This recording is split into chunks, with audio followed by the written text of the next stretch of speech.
Hello friends, welcome back to our channel. ఈరోజు మనం తెలుసుకోబోయే విషయం చాలా అద్భుతమైనది.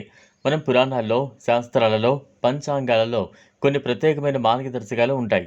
ఇవి మన ఆధ్యాత్మిక శ్రేయస్సుకు తోడ్పడమే కాకుండా మన రోజు జీవితంలో సౌఖ్యాన్ని, సంపదను, శాంతిని తీసుకువస్తాయని చెబుతారు.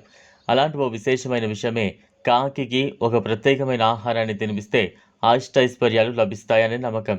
ఇది కేవలం నమ్మకంగా కాకుండా ఆధ్యాత్మికంగా, శాస్త్రీయంగా కూడా చెప్పబడిన ఒక విశ్వసనీయ పద్ధతి. మన భారతీయ సంస్కృతిలో ఓ పవిత్రమైన స్థానం ఉంది. కాకిని యమదూతగా, పితృదూతగా పరిగణిస్తారు. పితృకర్మల్లో కాకులకు భోజనం పెట్టడం వల్ల పితృదేవతలు సంతోషిస్తారని పెద్దలు చెప్పేవారు. మరణించిన ఆత్మలకు శాంతి కలిగించాలంటే కాకులకు అన్నం పెట్టాలని చెప్పడం అందుకే.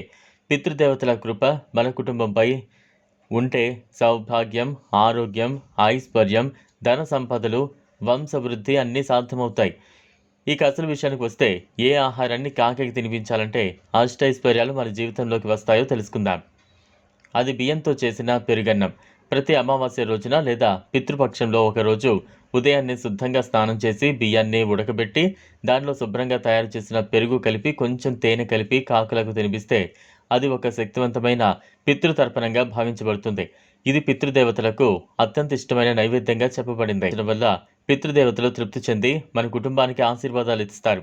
ఇది కేవలం సంపద పరంగా కాకుండా ఆరోగ్యం, సంతానం, విజయం, గౌరవం, శాంతి, దాంపత్య సుఖం, విద్య ఈ 8 ఐశ్వర్యాలను అందించే ఒక దివ్య చర్యగా చెబుతారు.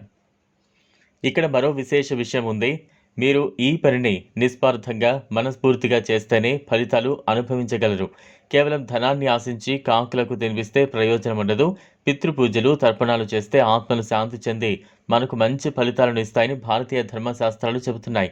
ఈ విధంగా కాకులకు పెరుగన్నం తినిపించడం వల్ల పితృశాపం తొలగి వంశవృద్ధి జరుగుతుంది. 6 గంటల నుంచి 8 గంటల మధ్యలో చేయాలి. శుద్ధ బుద్ధితో చేసిన ఈ కార్యం వల్ల పుణ్యం కలుగుతుంది. పితృదేవతలు మన ఇంటి ముందు కాకుల రూపంలోకి వచ్చి ఆ ఆహారాన్ని స్వీకరించుతారు.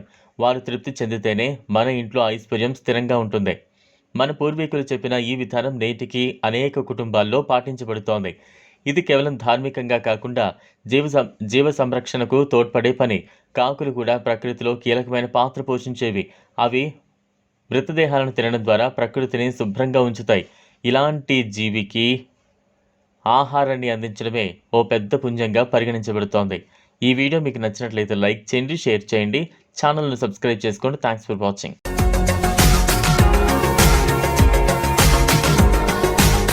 మరిన్ని అప్డేట్స్ కోసం మా ఛానల్ని సబ్స్క్రైబ్ చేయండి.